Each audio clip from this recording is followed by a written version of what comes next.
Yeah. So Once Upon a Time in Hollywood continues to do very well this summer. Yep. We're very excited about that. You know what? I'm excited about it, and I knew it would do okay. Surprised about how well that Lion King is doing. Yeah, that's A little surprised. I mean, Disney has. I'm more surprised at how Aladdin did. Aladdin just Disney is expected to make over $8 billion this year worldwide with their movies. That is just nuts. Well, it's only a handful of movies. Yeah, and a couple of lost leaders there. Dumbo, not so much. Yeah. In terms of these, the animation to live action sort of things that they True. did. So I guess that's the calculation. It's just this one will pay for the other 3, 4, 5. $3 billion of that, almost $3 Marvel billion is Avengers Endgame. Yeah. So yeah. That's just from the movie business. All of that becomes I know. merchandising. I know. And that's where the real money is anyway. Yeah. Yeah. I mean, you were down in Disneyland couple 2-3 weeks ago. Yeah. It's uncanny. And it's really interesting too at Disneyland right now because they got rid of a Bugs Land, which was all kind of Bugs Life inspired attractions for kids, all very skewed, very, very young. Which makes me sad to see that go because there was nowhere else really at Disneyland for little kids. Little kids, yeah. For little kids. Those rides were all really good for little kids. And it was a fun thing. But, I guess that movie has run its course and its awareness has evaporated. And they started with the Guardians of the Galaxy ride when they transformed the Tower of Terror. That was sort of the beginning of nudging that whole adjacent area into being Marvel themed. It's all walled off now and they're building stuff there. Yeah. And it's going to be Marvel themed when it finally comes off. By the way, Galaxy's Edge, the Star Wars thing. Let me talk about that just for a moment. So there's another attraction that's going to be opening. There's only one ride right now, which is the Smuggler's Run, the Millennium Falcon ride. Another ride is going to be opening shortly later this year. But otherwise, it's pretty much there's really not much going on in Galaxy's Edge other than it feels like you're in some part of the Star Wars universe. You're on a planet, and there are characters walking around, and you can do some smartphone games, and you can look for things. It's very nerd oriented. It's all art direction. It's there's like the Ark of the Covenant is hidden somewhere if you want to look for it. Right? It's just the whole. It's just a giant Easter egg hunt, is what it is. You're just looking for nerdy Lucasfilm Easter eggs everywhere. Yeah. And they got like colored milk and stuff. And okay, once you sort of get the vibe. If you don't want to wait in line for the one ride for 80 minutes, you say, okay, I've been here. It's cool. Looks fine. I just got harassed by a couple of stormtroopers, which I did. They go out of their way to push you, by the way. They do. They don't just walk straight through. I was literally on the side. I looked behind. They were walking away from me. And next thing I know, a second later, they're right on my tail, pushing me out of our way. Like they look for people who are not paying attention to them so they can harass you. It was very I wonder fun. how long that's going to last. Yeah, until they harass some guy from Philly who turns around and clocks them. I'm a stormtrooper too. That's gonna be so funny. For $15 an hour, I think the mandatory minimum wage is going to be like $15 an hour. Yeah. $15 an hour, I'm not getting my ass kicked in a stormtrooper costume. That's true. That's not going to happen. Oh, saw Chewbacca there too. He goes up and stands next to an X-wing and goes, and then people take photos and it's just so weird. It is to weird. have all of that branding in that Disney theme park, where Mickey Mouse and Minnie and the center and all that kind of stuff. And now, we've been looking at it for a few years now, and they knew it would eventually sort of make its way into the culture. But in my mind, in my personal culture, these things do not occupy the same spaces. Do not. They just don't. No, and for Hero, they always will have, more or less. Yeah. I mean, more or less. She didn't really enjoy Galaxy's Edge. Not her thing. Yeah. No, she was not into it. She wanted to go back to Fantasyland. She said, "Mommy's going to make us stay here all day. I don't like it here. So we didn't stay for too long. Anyway, well, let's get right into it. Last week had some anime we were going to get to, and let me plow into that right now because this is one of the few areas, DVDs and Blu-rays continue to kind of not disappear, but it's very much focused now on niche, Criterion and Kino. We got a lot of Kino this week, and the audiences that are dedicated to Blu-ray are the ones that remain. And boy, I'll tell you, anime people are among those, and there's a lot of great anime that just continues to come out thanks to a lot of these companies. One of whom is Section 23, which releases primarily Sentai, made in Japan, a few other labels. Few other libraries. This is one I was unaware of, and I actually quite like. Complete collection from Made in Japan, which is sometimes edgier stuff. On Section 23 on Blu-ray is BPS, Battle Programmer Shirase. So this is what's interesting. This is all about a computer programmer, and who is particularly adept at hacking and figuring out all the little dark recesses of the internet and going where you shouldn't necessarily be and figuring things out. And the adventure of being a programmer who has all of these skills and what that opens up. Really, some very interesting commentary here. I thought it was respectably animated, not brilliantly, but really quite interestingly written more than anything else. And that is BPS Battle Programmer Shirase. That's worth a gander or two. Really, really interesting artwork. Very, very nicely put together. Is Love Stage, the complete collection, which includes the OVA material that was never on television. This also includes an English dub with English voice actor commentaries, which is, I guess, okay. The animation is great. The story is a little kind of soapy. This is, it's not supernatural or anything. It's just about it's about show business. It's about being an actor, about coming from an actor's family. And falling in love, and it's very soap opera-ish.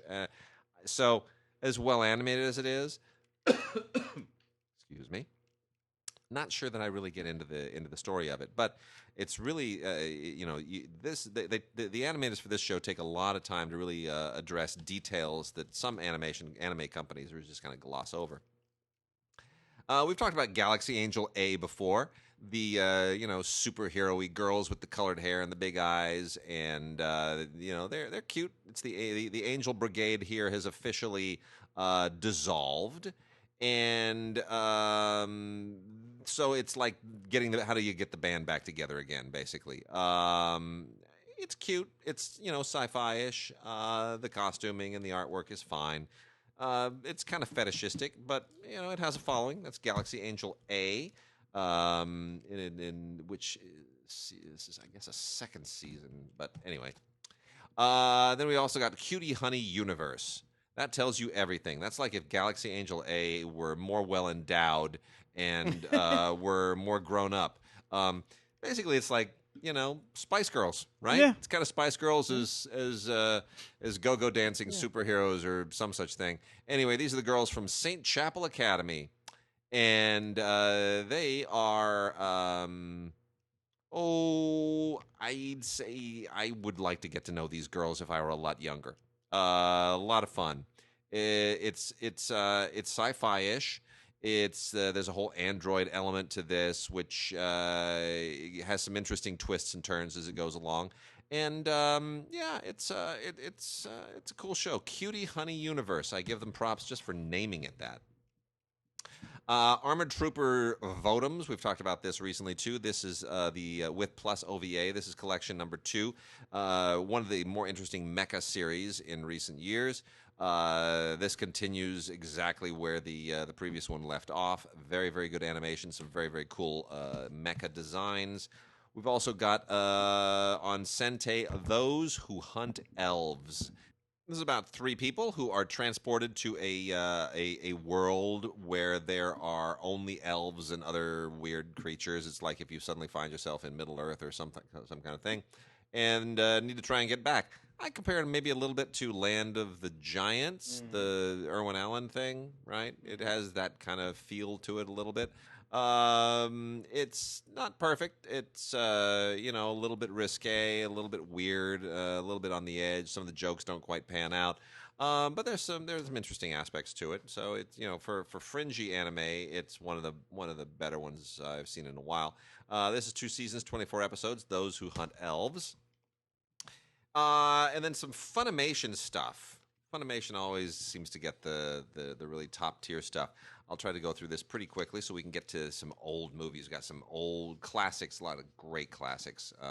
If you're looking to beef up the collection, man, it's a great week for that. So, Chio's School Road, the complete series. Here we go again. You know, things that go on in Japanese high schools.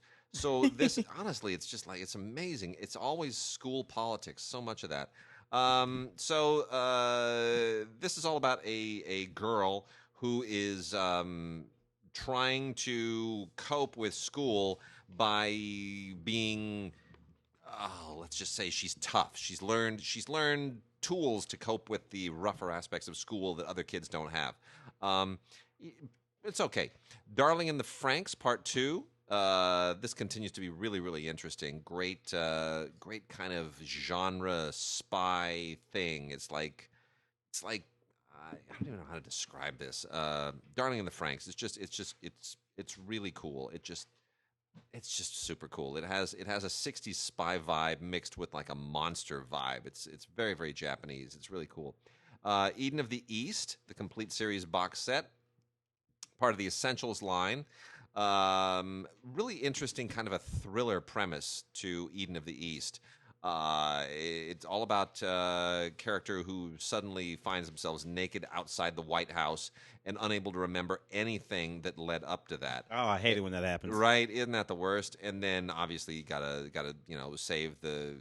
figure out the mystery, fill in all the blanks. Well, you gotta put your pants on. Gotta put your pants on. Gotta solve the mystery. Yeah, there you go. Going to be Twin Tail, the complete series, also from the Essentials line. More high school politics. Only this one, it's supernatural and deals with monsters and human monster hybrids and stuff that things that we all have to deal with once in a while. It's really a hassle. Can't stand it when that all happens.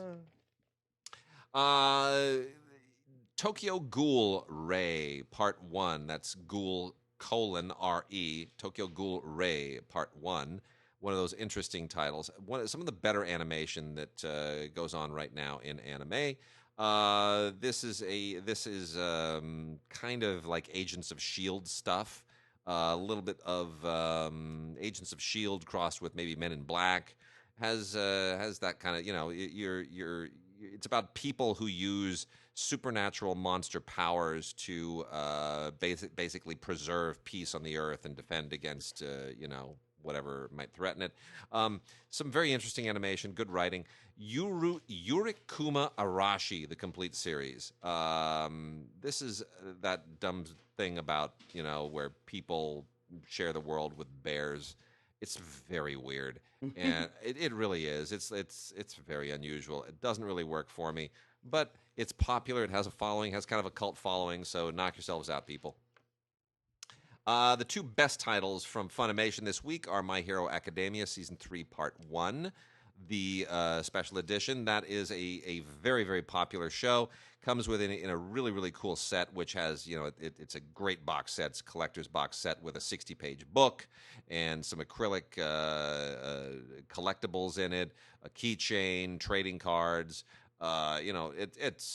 They really go to town with that. My Hero Academia has all kinds of followings in Japan. I guess it has a real big following here.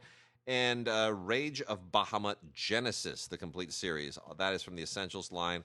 And this is just a wonderful, wonderful world that they created. A wonderful, mythical, kind of Joseph Campbell-like heroic odyssey. Rage of Bahamut, Bahamut. That continues to be one of the better things on anime. And let's see. I'll save some of these others for maybe the end of the show. Lucky Star, we've talked about before. Complete series in OVA. This is also from the Essentials line, out again. This is kind of self-reflexive anime about a huge, huge anime fan who loves playing online games, and she's into anime as much as the people who are probably watching her in this. So this is all kind of self-reflexive anime stuff. And I think I'll save the rest for later on in the show. I'll hold on. Let's get into the classic. Stuff. I'll do some of the Criterion stuff. Just right off the top. We were just talking about this Angel at My Table, Jane Campion film. This was just a period in filmmaking. Well, the Aussies had been there for a while. The Aussies came up in the early '70s, of course, George Miller and all those folks. But by the '80s. They were doing some of the most significant. The Piano, also Jane. Sweetie, also Jane. Yeah. And she just had Portrait of a Lady. Yeah, Portrait of a Lady. And just that beautiful, beautiful run of movies. Now we were talking about. I was looking at this Angel at My Table, 1990, an absolutely beautiful movie. As all Jane's movies were, about this odd character, and we were asking ourselves, where the hell is Jane? Jane's making television is where Jane is. This consummate filmmaker, cinema maker. You make your money in television nowadays, man. I have a great deal of affection for this movie, because when I started watching this movie, I was a single guy. When the movie was over, my wife and I were officially a couple. that's why this movie is very special. From this movie got that you. Movie. Oh yeah, a beautiful movie. Of course, this is a Criterion Collection film, 1990. Beautiful, beautiful movie. All kinds of special features on here. Director approved Blu-ray special edition features all over this thing. Look, what can I tell you? It's just one of the best films of that 10-year or so period coming out of Australia, these sort of dramatic films that were being made. Funny thing about all those Jane Campion films that we just mentioned, not sure a single one of them could be made today. Maybe The Piano, with the stature of that particular cat, Holly Hunter, obviously, Harvey Keitel. Maybe The Piano, but I'm not sure a single one of these films would be greenlit by a studio today, man. Probably true. And that just scares me to my bones. Anyway, James' film, likewise. And this isn't a particularly great film, although it's an interesting film. 1984, Michael Radford's film, 1984, based, of course, on the Orwell, which he famously made in 1983 to be released in 1984, and all that kind of stuff. It's interesting. More interesting. Roger Deakins, the cinematographer here. I think it's some of Burton's best work. I agree. Just in terms of performance. Yeah, I agree. Not a fantastic film, this, but there are some performances here that are extraordinary. Hurt and Burton are great in it. It drags a little bit. Michael Radford doesn't quite keep the. I mean, it's very just languid at certain points. But so it's not a really exciting film. But it punctuates things from the novel in ways that the earlier 1984 did not. Yeah, with Hugh Watson and all that kind of stuff. Susanna Hamilton here. Roger Deakins is the cinematographer. There's that whole wacky thing that went on with the soundtrack and the score. We got replaced, and all of that is covered here. Again, director approved Blu-ray special edition. All kinds of wonderful special features on this 4K digital restoration, which Roger oversaw himself. New interviews with Michael Radford and Roger Deakins. Unfortunately, most of the folks, most of the principals of this film are no longer with us. Sad. Yeah, really sad. Burton's been gone a while. John a couple of years ago. Yeah. It's a good-looking box, too, by the way. I appreciate that film. Let's pop over to Do the Right Thing. Brother. Yeah. Again, sensational sensational film, a fantastic movie. First of all, 1989. Which I have a hard time accepting. It's just this 30th anniversary. This and Driving Miss Daisy came out. A lot of the little movie that I'm making, Miss Daisy, is reference to Do the Right Thing and Driving Miss Daisy because they both came out the same year.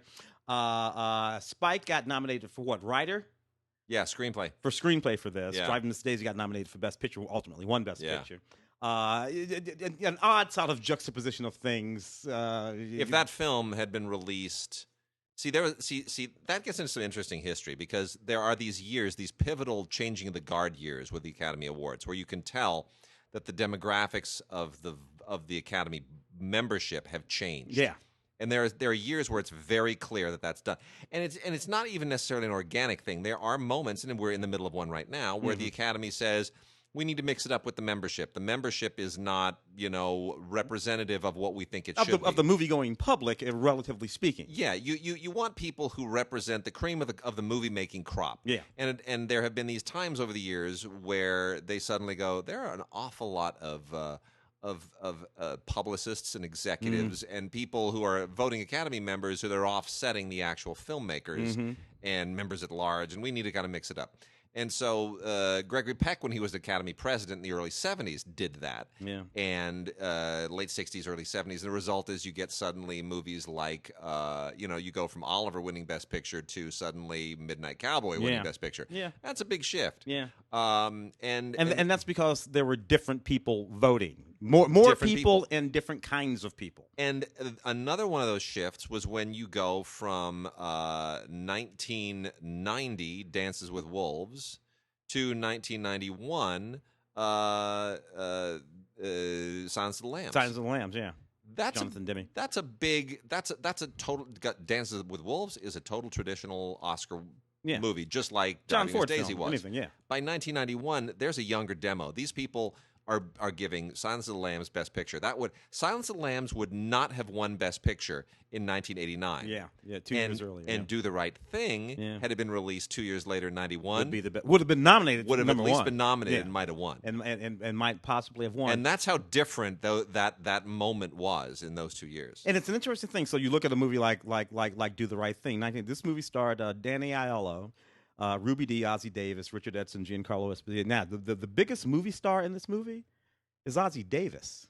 Crazy, right? Danny Aiello had been a stuntman. Yeah. And certainly he had been here and been there. But I'm talking about a movie star. Yeah. No movie stars in this movie. Sam Jackson standing over in the corner, not a movie star yet. None of these people are movie stars. These people look like the community they're from. And Rosie Perez, Rosie Perez, not a movie star. No. And so the biggest movie star in this movie is Ossie Davis and Ruby Dee. Crazy. Had been the only real been in studio pictures movie stars, and they were 150 years old in 1989. Yeah. So could Spike Lee, young director, original material, wrote the script, no IP here. Yeah. Could he make this movie today? No. Not a chance. No. Not a chance. This is not a theatrically makeable, releasable film today, man. I just, this irks me to no end. Anyway, this is a fantastic box full of all kinds of things. Again, director approved, 2 Blu-ray special edition, all kinds of special features, 5.1 stereo surround on the 4K digital restoration. But buy it and watch it because they don't make these anymore. Yeah. I mean, I did, but other than that. 10 North Frederick, which is a neat, a really neat film. Now we're into the Twilight Time movies over here. Philip Dunn directing and writing this film. I forgot that Philip Dunn was such a good writer. Yeah. Good director, but I'd really forgotten that he was such a good writer. Yeah. Gary Cooper, Diane Varsi, Susie Parker. Again, interesting theme of this movie. A lawyer, he's married to Geraldine Fitzgerald. She's a bit of a shrew and sort of forces him into politics. And he takes up this relationship with this much younger woman played by Susie Parker. Now, this is interesting if you know anything about Gary Cooper's life and the dynamic of him. For sure. This is really, really interesting, which, of course, was all coming to a head just about the time that he was making this movie in 1958. Staunch Catholics, those folks, didn't believe in divorce. Nevertheless, this is a beautiful film, beautifully written, black and white photography, and poignant and very, very sophisticated. 1958, this movie about sometimes the sophistication, when we, in terms of strictly sophistication, when we look at the stuff that they were doing in the middle 50s, maybe late 50s, certainly through the 60s, on up to the 80s, I think there's just a much more sophisticated string of films being made doing that. Bob Rafelson and all the stuff. Carnal Knowledge is 5 Easy Pieces, obviously. Last Tango in Paris. I mean, you go through all of these movies, and in my head, when I click them off, most of them could not be made today, which is a little bit strange to think about. Fred Zinnemann working with Emmerich Pressburger here in a Gregory Peck film. Another sort of interesting guy with that sort of situation. Behold the Pale Horse, based on the novel too, of course. And again, this is set right after the Spanish Civil War in the late 30s. Omar Sharif. It's just a wonderful movie about these old soldiers and guerrilla fighters during that period. The reason why you couldn't make this movie today, though, is very simple. No one remembers the Spanish Civil War. Yeah.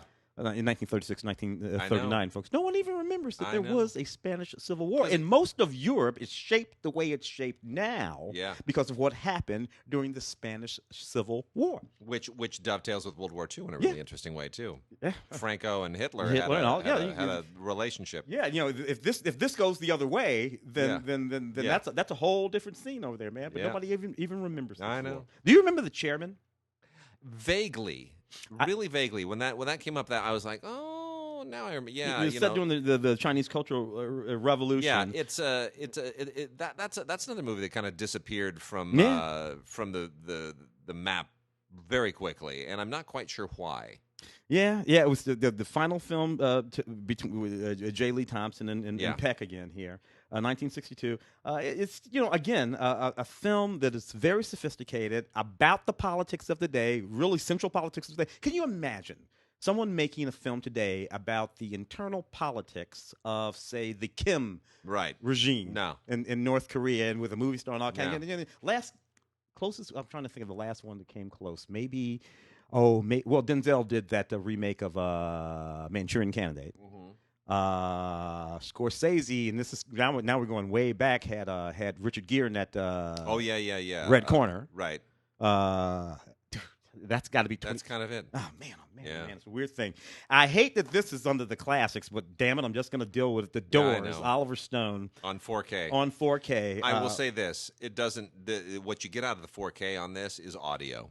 The audio, it really just cranks. Yeah. It really cranks. If you have a system, put it on and upset the neighbors. Yeah, look, it's a 1991 film, which takes place mostly in the early 70s. Val Kilmer when he was still gorgeous, Meg Ryan when she was still gorgeous. All of that's fine. Here's the deal, because I don't want to be a hypocrite. Never did like this movie. I didn't either. Never did like this movie. I didn't either. Other than Morrison, Morrison played a really great. The women in this movie are just completely overlooked. And Meg Ryan's just giving nothing to do but follow him around. And I just this is the final cut, by the way. It's this also is got that whole Indian hallucination thing. That's Oliver Stone just really going overboard. Yeah, we get it, Oliver. Theatrical cut is also included in the final director's cut. Yeah. All right, I'll hit a few more anime here. I'll just finish off the Funimation titles. So Maken Ki, complete season 2 from the Essentials line. The Maken Ki is a weird show. It's a tough show to describe. It's about a private school. Again, school politics. It's about a private school that is specifically for kids who have supernatural abilities and control these. The weapons that they are able to control are called Makens.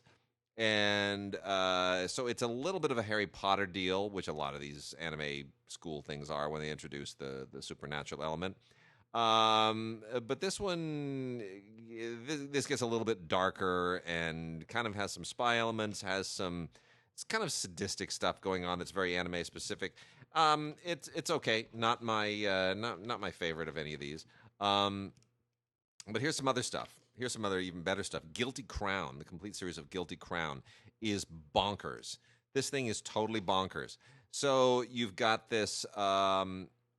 You've got these. Oh boy, how to even get this started? So an asteroid unleashes a virus when it hits Japan. They always hit Japan. Poor Japan. They get Godzilla and everything else. It always starts. But an asteroid hits Japan, releases a virus, and then there's years later, there's this guy with there's a couple of teenagers who have to somehow fight the virus and everything else that's exploding. The whole world is going nuts. It's bonkers. There's just no way to do justice to it. Jormungand, the complete series, seasons 1 and 2. This is really cool. This is about a child soldier looking for revenge against the people that killed his parents.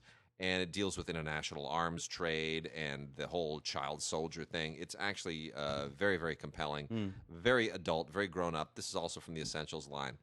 The Junjo Ito collection, the complete series, is basically, legendary horror figure Junjo Ito's crazy imagination, all kind of distilled into anime. from Junji Ito's Masterpiece Collection and Fragments of Horror. Its anime is not that horrific looking. It's very hard to make it to do horror in animation, but this takes a pretty good stab at it.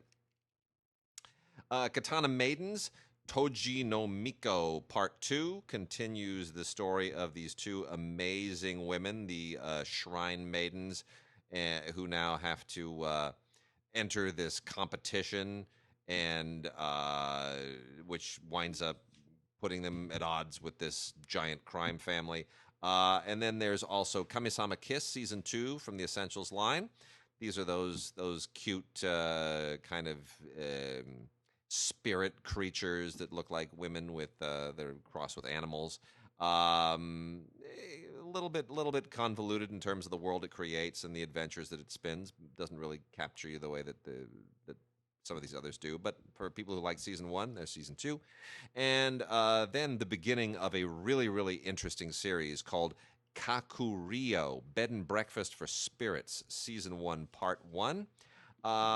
Which is another one of these deals where a person is swept into a world that they never expected to enter, the fish out of water thing, the Alice in Wonderland thing. And this is particularly clever. It's really very worked out.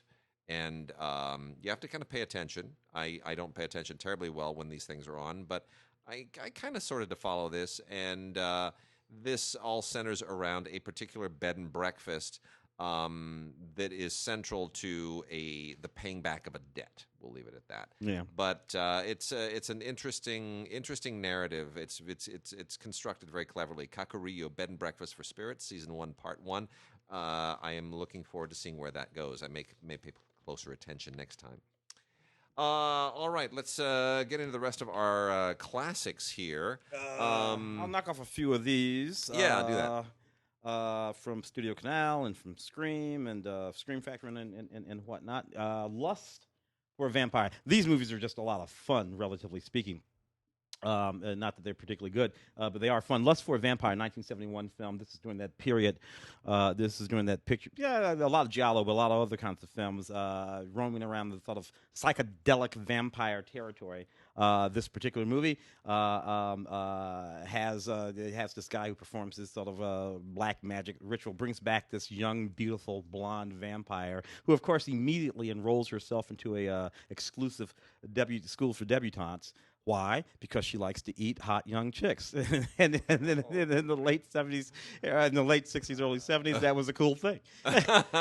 We would love to see that. And the town kind of goes bananas and has to figure out how to stop this vampire from eating up all their hot young girls. 4K scan here. It really does, in fact, look good. And an audio commentary from film historian Bruce Hallenbach, and an interview with one of the principal actresses in the movie, Mel Churcher. And actually, this just looks good. It's just a good-looking movie. So, wonderful horror classic.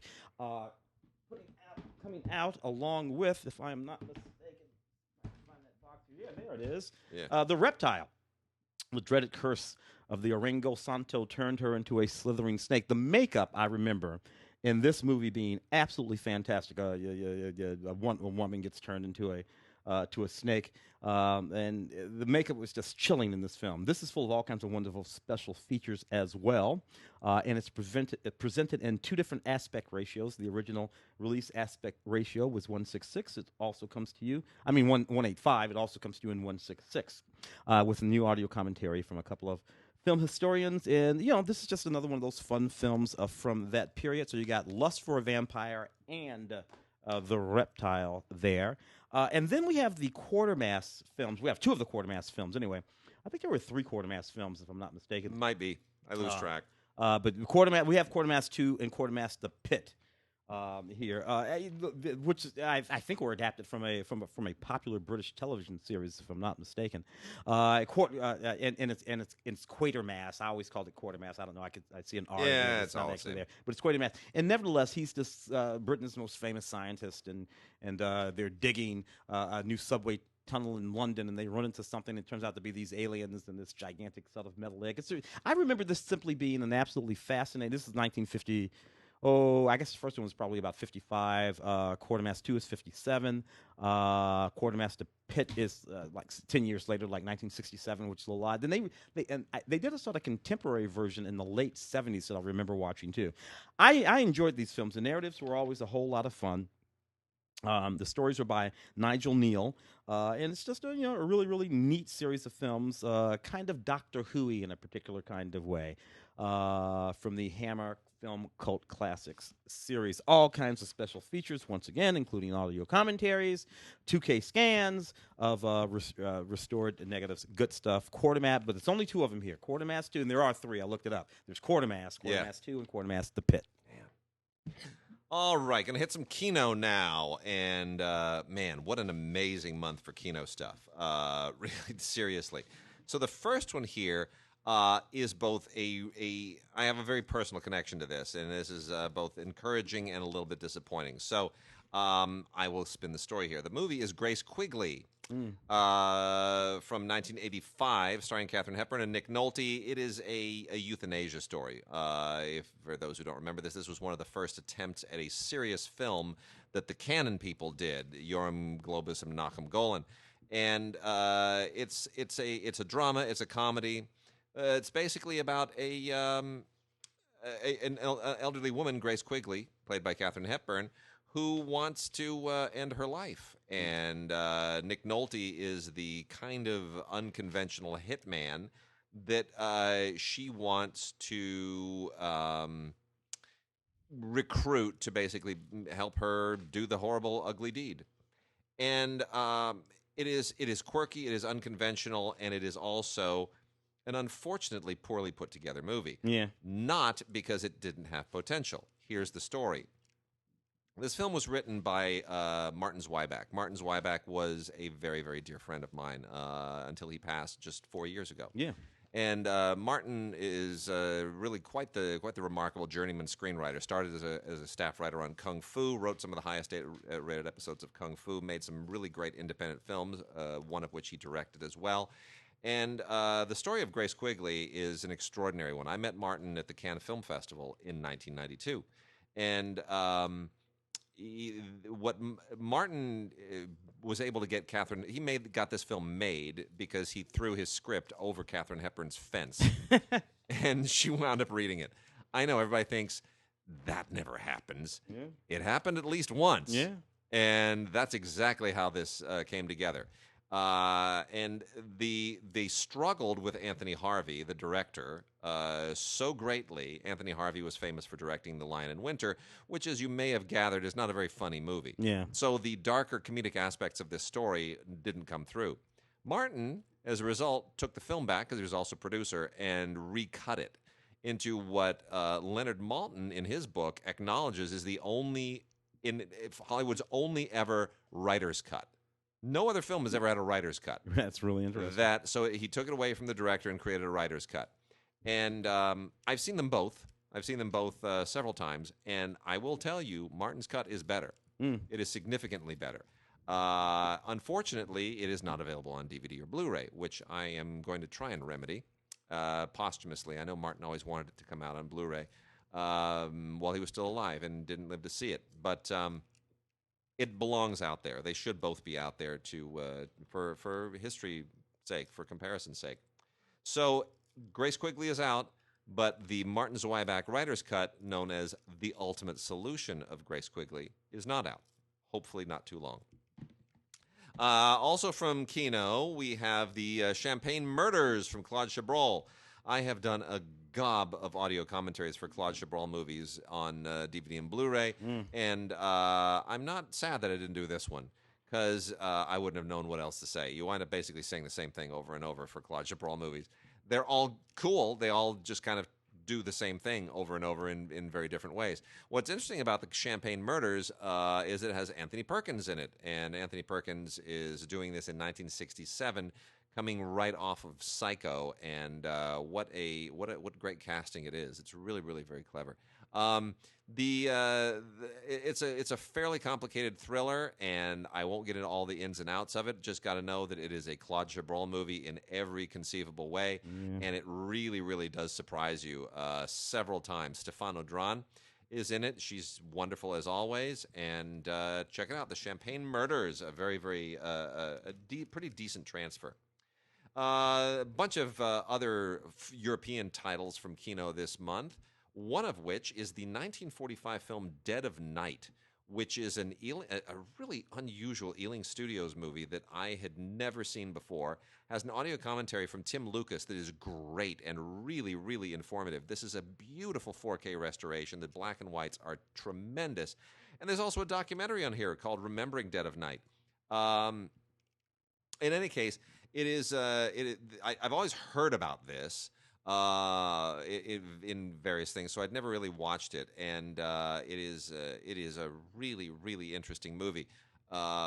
Very directed by Charles Crichton, who, of course, is most famous recently in recent decades for directing A Fish Called Wanda, but did many other cool Ealing movies before that. And this is a little bit like an Agatha Christie thing, where you've got a bunch of strange people who come together at this opulent estate and share very chilling accounts, very chilling stories, which all kind of lead into an let's just say which lead to some unexpected twists and turns going forward.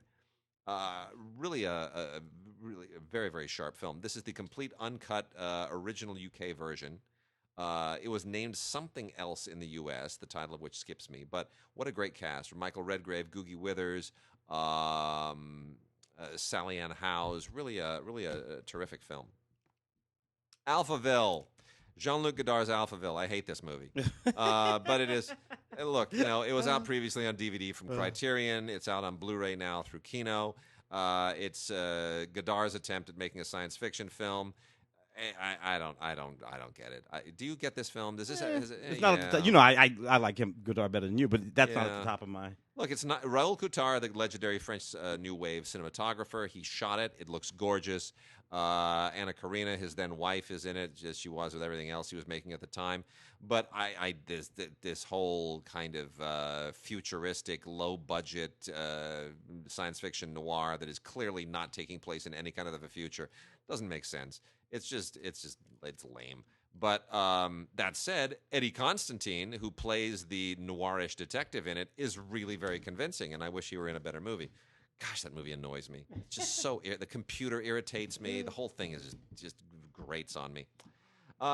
Jean-Pierre Melville's very famous Bob le Flambeur, famous Melville crime film, beautifully restored in 4K.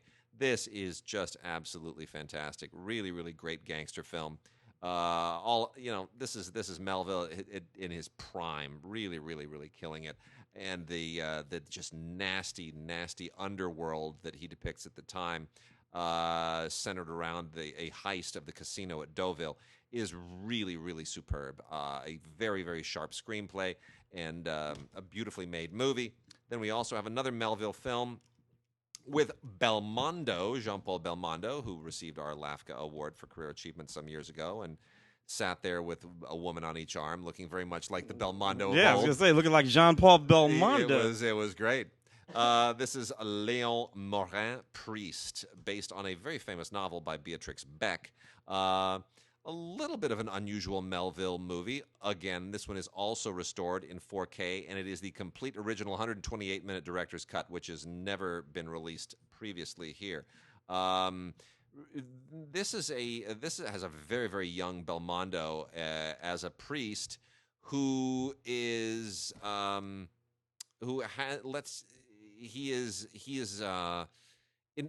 Germans, the Nazis have occupied the village that he's a priest in. And he has let's just say there's heat between he and another woman in the village. So you have this very difficult religious sexual conundrum set against occupied France during World War II. And where all of that leads is also very, very interesting.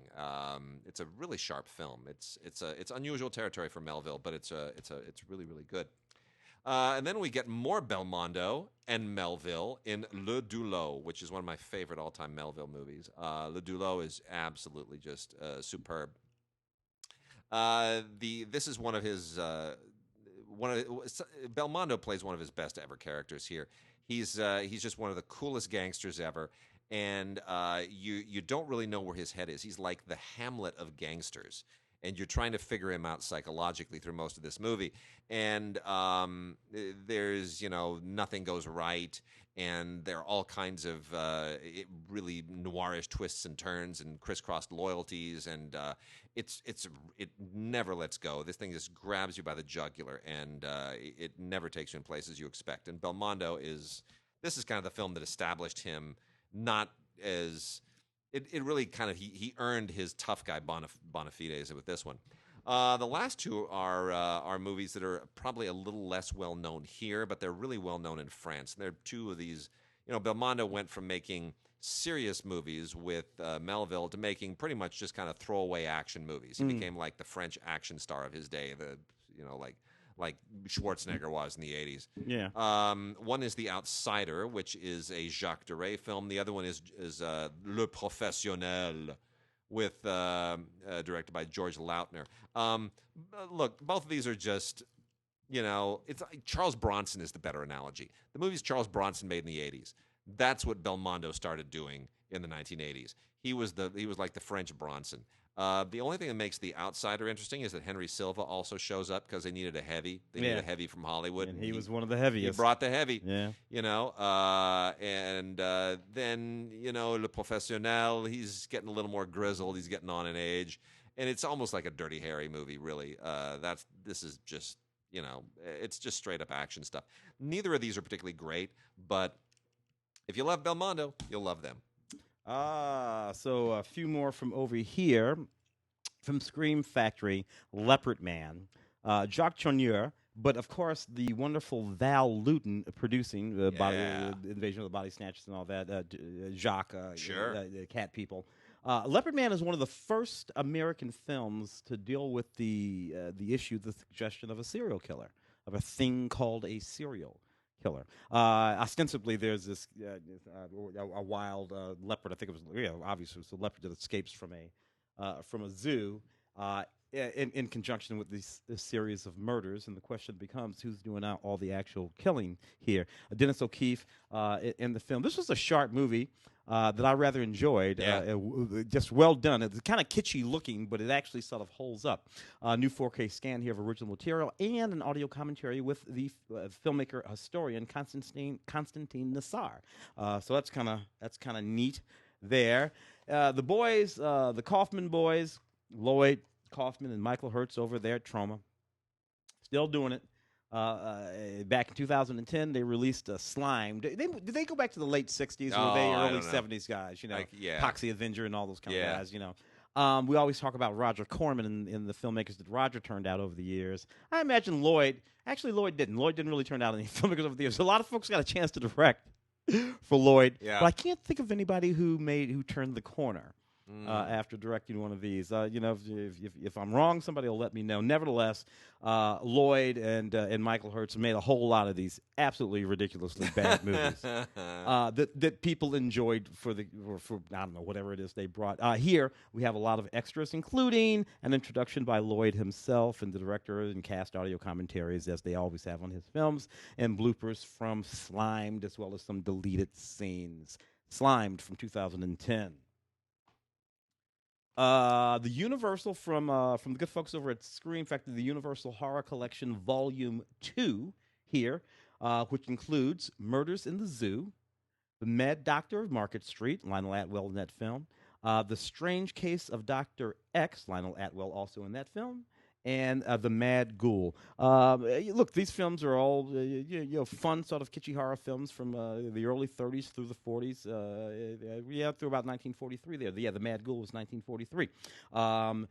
Some of them feature, let's see, The Mad Ghoul features an audio commentary track with a filmmaker and historian, Thomas Reeder. Special features on The Strange Case of Dr. R includes a Lionel Atwell featurette, which is sort of an interesting thing, a still gallery on the Mad Doctor of Market Street, and an audio commentary by film historian and author Gregory William Menck for Murders in the Zoo. These are all not top line sort of universal horror films, but they're creepy enough, and you can never get enough of Lionel Atwill if you ask me. And the last one I have over here, and this is weird because I actually did the junket for this film. I remember specifically doing the junket for him.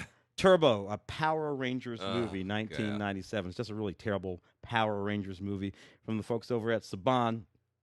David Winning and Suki Levy directed this movie. It took two people to direct this perfectly ridiculous movie. I won't lie. I was a fan of the Power Rangers, particularly the Pink Ranger, in the middle 90s. Yeah. Something like that. The television show, the Pink Rangers. I always had an issue with them. It was a big thing around town that the Saban and thus the Power Rangers were not union. This was not a union production company. The Power Rangers they were not union actors. So for years, all of those Power Rangers and all the actors that you saw in those Power Rangers cartoons and eventually bad movies like this 1997 film were not SAG actors because whenever they became SAG actors, he would fire them. Oh, crazy! Because he didn't like the union. Oh my gosh! Can't get away with it today. Nevertheless, Power Rangers. I think there was a Power Rangers movie 2 or 3 years ago. Just last year. Was that last year? Yeah, it was last year. Oh my goodness! Yeah, they keep trying to. Everybody wants a franchise that merchandises. You know what? Don't do that. Make like classic Hollywood movies. And boy, I've got 3 great ones here. Also from Kino.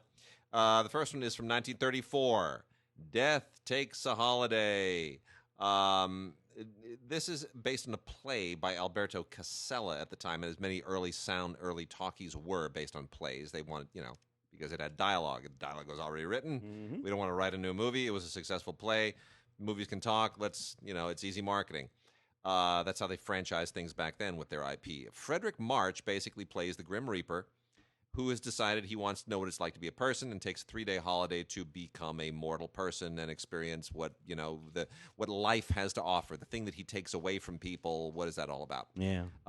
Really quite a wonderful film, very influential film because it was remade as Meet Joe Black, a 2.5-hour Brad Pitt vehicle directed by Martin Brest, who has not directed a decent film since. Kind of ended Martin Brest's career. However, I think Meet Joe Black is an underrated movie. Anthony Hopkins in it. I think it's it's a different movie, but it's interesting to see how Death Takes a Holiday evolved into that. Previously, the only way you could see Death Takes a Holiday was to buy Meet Joe Black on DVD because it was an extra. So now we've got a Blu-ray of Death Takes a Holiday all by itself with Frederick March, a wonderful, wonderful actor who dominated the Academy Awards Best Actor race in the early years. And what a sensational performance he turns in here. It's really, really great. So that is Death Takes a Holiday with Frederick March. And then that also has a really cool audio commentary by Kat Ellinger, who does a lot of these, and it's really very, very informative. Easy Living with Ray Milland is a Mitchell Leeson movie. Mitchell Leeson was a very, very sharp director in his day as well in the 1930s. And this is a terrific screwball comedy written by Preston Sturges with Jean Arthur in absolutely peak form. Ray Milland keeping up with her every single step of the way. And it's one of those Depression-era things that deals very specifically with wealth. And it's sort of the... what does wealth do to you? Jean Arthur is just a regular woman, and suddenly money just dropped right on top of her. And where does that go? And how does this impact your relationships and your life? Anyway, it's really, really very, very fun. The dialogue is terrific. The staging is just absolutely superb. Might even be Mitchell Leeson's best film. And then more Jean Arthur. This time for Billy Wilder. It doesn't get any better. A Foreign Affair is from 1948, one of the most delightful Billy Wilder films of the day. Just 2 years before he did Sunset Boulevard, and this all takes place in Berlin, where Jean Arthur, as a congresswoman, how progressive is that? 1948, Jean Arthur playing a lady congresswoman. She goes to Berlin to basically see how the American troops are doing in the post-war environment, and it is absolutely bananas what's going on over there. Among other things, there's this military man who's having an affair with Marlene Dietrich, and Marlene Dietrich and Jean Arthur in the same movie is like, I can't even handle it. For Billy Wilder, it's just too much. So it is. It's really fun. It's just great all the way through, and has some just wonderful supporting parts as well. Now, more recent movies from Kino include Lawrence Kasdan's Mumford, which I'm partial to because I think Zooey Deschanel is wonderful in it. Yeah. Did that break her career? Did that start it? Or it was near the top. I think Big Trouble was the one that really broke her in. But Mumford, she's particularly wonderful in. It's not considered one of Lawrence Kasdan's best films. It was kind of criticized at the time, but I think I do think there's a lot of really, really good stuff in it. That film was meant to make Lauren Dean a movie star. That didn't quite work out. Didn't work out. But as a kind of a portrait of an eccentric bunch of people in a small town, and the things that go on, I just think there are a lot of really interesting edges to it. It includes an interview with Kasdan and a featurette, no commentary, which I would have appreciated. Jefferson in Paris, James Ivory film. This is a Merchant Ivory film that's all about the years that Thomas Jefferson spent in Paris before he was president, and his diplomatic efforts in Paris, and it deals with Sally Hemings. Yeah, it deals with the whole Sally Hemings thing very, very subtly, but it deals with it nonetheless. We have a friend that wrote a yes, Tina wrote the TV miniseries on Sally Hemings. Yeah. But this one dealt with it, and I remember Tina. I don't think Tina was all that fond of the way that it did. I think she thought it pulled its punches, and it kind of does. Tandy Newton plays Sally Hemings in one of her very, very first roles. Here's the thing: what's interesting about this? This is being released by Kino. This is a Disney library film. Oh, because after Remains of the Day, Merchant Ivory signed a multi-picture deal with Disney. With Touchstone. Touchstone. And it never panned out beyond one film. It only led to one film. The rest of the deal never panned out. They terminated the deal. I think Scorsese had a similar falling out with Disney at the time. This is the only Disney film that Merchant Ivory ever wound up making. So Kino licensed this from Disney. Disney's got no interest in releasing Jefferson in Paris. Yeah. But nonetheless, it's got an audio commentary with James Ivory, which is really very, very good and very interesting and worth. It's not one of the best Merchant Ivory films. It's a little clunky. Nick Nolte is not a great Jefferson. Believe me, he tries hard. Not a great performance from Nick Nolte. But as an oddity in the Merchant Ivory canon, it is worth checking out. Robert Downey Jr. was in Tough Turf. Did you know that? Oh, I think I did. I had forgotten that. Yeah. Now, I'm going to share a little story here. I was with my friend Lou. Lou's going to never listen to the podcast, so who cares? I'm not sharing this. So I'm with my friend Lou in his souped-up Honda Prelude sometime around Tough Turf, and we're just kind of cruising around Westwood, and there we see a Porsche 924, a red Porsche 924, being driven by Kim Richards with her sister Kyle Richards in the passenger seat. And being the dorks that we were... My first words to Lou were, follow them. And so for the next 40 minutes, we stalked Kim and Kyle Richards in Westwood. Perfectly reasonable in that year. But they just drove around, and they went to a store, and then we pull over in the red. And then they come out of a store, and they get in again, and then it was the most ridiculous thing I've ever done in my life. It was absolutely like, what did we think was going to happen? Anyway, boys. So Kim Richards is absolutely delicious. Mark's not here to say that, so I will. I love Kim Richards. I had a crush on Kim Richards ever since I was a kid, from Escape to Witch Mountain all the way into the teen years. So she is. This is the film that made James Spader. Yeah. And yet we forget that Robert Downey Jr. is in this movie too. I remember it, all the movies that he showed up in early on, like Back to School, and he was in the back of everything for a while. And I went to high school with Robert Downey Jr. I connect to this movie. I like Tough Turf. Is it silly? Of course it's silly. It's a movie that would have been made in the 1960s. It would have been a James Dean movie in the 1960s. It's a silly, guy against the toughs and wants the girl and blah blah blah. It's a little bit of what Walter Hill did in Streets of Fire too. But nonetheless, Tough Turf, TUFF, still a fun kitschy movie from the past. Kim was in a Sharknado. She was. That's yeah, right. And I don't know, about 10 years ago, I remember I did the junket for a remake of Witch Mountain. Yeah. In Vegas, Dwayne Johnson, The Rock, he was still The Rock at the time, and Kim is actually in that. So I remember talking to her. Yeah, that's like 10 years ago or so. Yes, crazy. Yeah. Hanging in there. Got another Billy Wilder movie, The Front Page, remake of the original Ben Hecht Front Page. This one directed by Billy Wilder in 1974 with Jack Lemmon and Walter Matthau. And it was really just an excuse for a director in declining years and a couple of actors who are sort of on the wane. Let's pull the guys from The Odd Couple back and let Billy Wilder remake The Front Page with the guys from The Odd Couple. That was the pitch. In 1974, this feels like too little too late, a little bit too much slathered on material that worked well the first time. It is nonetheless an interesting film, and a better film in this case because Michael Schlesinger, our friend Michael, who's been interviewed on this show, does the audio commentary with Marc Evanier. And it's a really, really good one. Michael just knows more about this material than anybody else in the universe. So it is a superb audio commentary. And there's also an interview with Billy Wilder's assistant, Rex McGee, and the first assistant director, Howard Kazanjian, who would go on to produce Star Wars and The Empire Strikes Back. Oh, yeah. Which I thought was really interesting. I had not known that. So that is really, really interesting as well. And then there is Target Harry. What a weird movie. This is a Roger Corman movie that wants to be a Hitchcock movie. It wants to be The Man Who Knew Too Much, basically. And what an unusual movie and a great cast. It's thrown together. It's not a terribly good script by Bob Barbash, but Corman really tries hard to make it a better movie than it has any business being. This is a new 2K restoration of this.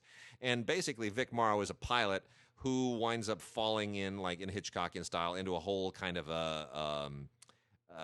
there's a heist, that a Bank of England currency scam that he winds up getting embroiled in.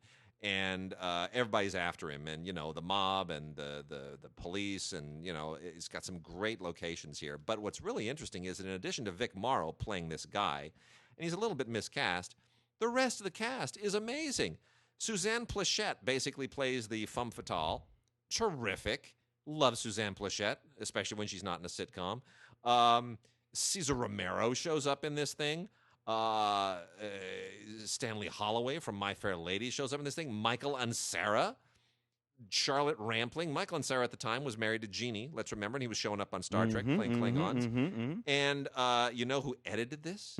Monty Hellman. Oh, really? Well, it's crazy, yeah, right? Yeah. So, I mean, it's like you look at this and you're like, oh, wow, this is a really interesting movie just in terms of everybody who's in it and worked on it, even if it's not perfectly successful. It's called Target Harry. It's worth checking out. What year was that?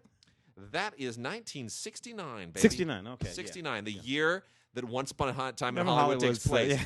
This may even be on a marquee in the backdrop somewhere. Leo could have been playing Vic Morrow. I'm telling you. Or a Vic Morrow-esque character. I'm going to go see the movie again, and I'm going to see if there isn't a marquee in the background showing this playing at a theater somewhere. Yeah, I'll bet you there is. Vic Morrow's a lot of fun. Yeah, Combat television series, Vic Morrow. Yeah. Of course, who died on Twilight Zone. In the Twilight Zone in the early 80s. That's why I was wondering what year that was. So it was about 10 years later. Yep. From our good folks, our friends over at Cohen, the Cohen Film Collection, the Buster Keaton Collection, Volume 2. 2 films here, Sherlock Jr. and The Navigator. Yep. Beautiful. Complete restorations with new orchestrations, score orchestrations. These movies are just beautiful movies. Beautiful.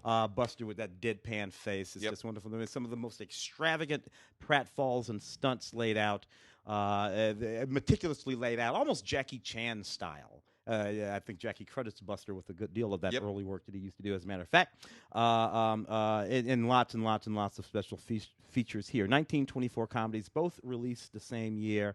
Sherlock Jr. and The Navigator. Wonderful, wonderful films. There's a guy who used to hire me to doctor scripts for him, named Andy Sedaris. Yeah. Way back in the day, I used to doctor script for him and Peter Mahoney, all these guys, and they were making these really terrible movies. You could always tell they're movies because they were, generally speaking, be some really sort of busty blondes on the cover holding guns or swords or something else to kill some men with, and maybe there'd be a guy or two. A lot of interesting people went through Andy's movies. The interesting thing about Andy came into the business as the director of sports stuff. He did like a ABC Wide World of Sports and NFL games and big heavyweight championship fights. I think he directed the Ali versus the Bonavina fight way back in 1970. And then he sort of like inched his way over into episodic television, knocked out a couple of Kojaks, some Hardy Boy mysteries. And the next thing you know, by the time you get to about 1979 or so, he's in L.A. He's got enough stature to start pulling together these movies. And, man, he knocked them out by the handful. In the early 90s, I would get these scripts delivered by delivery services like they did by then. And he would send a note describing what stock footage they had of things blowing up or people shooting things. Usually would be stock footage from some other movie he had made. I mean, it's an old story. And he would tell me, I need about 60 minutes to wrap around these 40 minutes of things. Wow. And I would write, and I would doctor some scripts, or I would write some stuff up. But that's all I was doing. I did that for years for him. Got my Writers Guild card. Yeah. Doing that for him. This is Picasso Trigger, and Savage Beauty, and on Savage Beauty, yep, a couple of bleach blondes with. Oddly enough, outfits that are back in chic today, from now that's not so crazy looking at all. Weird Science, 1985. Can't do this movie today. Cannot make this movie today. Not a thought in this movie can actually be rendered to film today. No. Anthony Michael Hall, Ian Michael Smith make themselves a woman that they could have run around. You're saying that. You're saying that. They put in a pair of panties and a T-shirt with no bra. That's pretty much Kelly LeBrock for the whole damn movie. It's a little bit more. Look, it is in fact that obnoxious, but the idea here is that these boys. It's male fantasy fulfillment. Stuff. Yeah. The wonderful late Bill Paxton playing Chet in this movie. Bill had been in the first Terminator film. He's one of those punks that try to take Arnold's. To try to kill Arnold when he first arrives. Bill Paxton's one of those guys. But this was the movie that made Bill Paxton's career, playing Chet, the brother of Ian Michael Smith's character in this movie. And Kelly LeBrock, who was a bit of something for a while there. They had a little leading the Woman in Red, Gene Wilder movie, and then she made a couple of movies with her husband Steven Seagal, and then that went ugly, and she kind of went away. This copy of Weird Science is just packed with all sorts of special features. You might as well get it now. John Hughes film, if you don't remember. So John is kind of taking it on the chin in the last, I don't know, decade or so. Certainly since he passed away, for some of the content in films like Breakfast Club, and insensitive to young women and all that kind of stuff. I don't think John had an insensitive bone in his body. Not at all. He was simply a person of a particular time. John was 30 years older than these people. Yeah. He was sort of writing these comedies that were meant to enfranchise young people. Valley Girls is meant to enfranchise. And they're about a particular generation at a point in time. Yeah. And they correctly depicted that generation. My generation. Robert Downey Jr. in this one, too. Yep. And we're going to go out with Mothra, a steelbook from Mill Creek. You know what? I don't know who it was that was so relentlessly using LSD when they were making Godzilla movies that said a giant moth would be cool. Somehow there it is, a giant moth, and it is Mothra. And the Mothra movies are just bizarre. So the original Mothra with both the original Japanese cut and the American cut. The Japanese cut has an extra 11 minutes that do not necessarily make it a better movie. It doesn't make just makes it a longer movie. Just makes it a longer movie. But it's interesting. There's also an audio commentary on here with sci-fi historians, specifically on Japanese films. And you know what? It's just a wacky movie. It's a steel book, so it's never gonna. It'll survive Mothra himself or herself.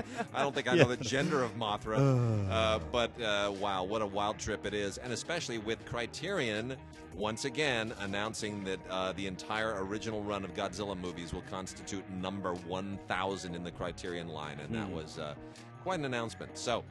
With that, we are done this week. Hopefully, we don't come back with any crazy obits. A lot of people have been dying this year. Man, oh man. It's another one of those years, but on it goes. We'll see you guys next week.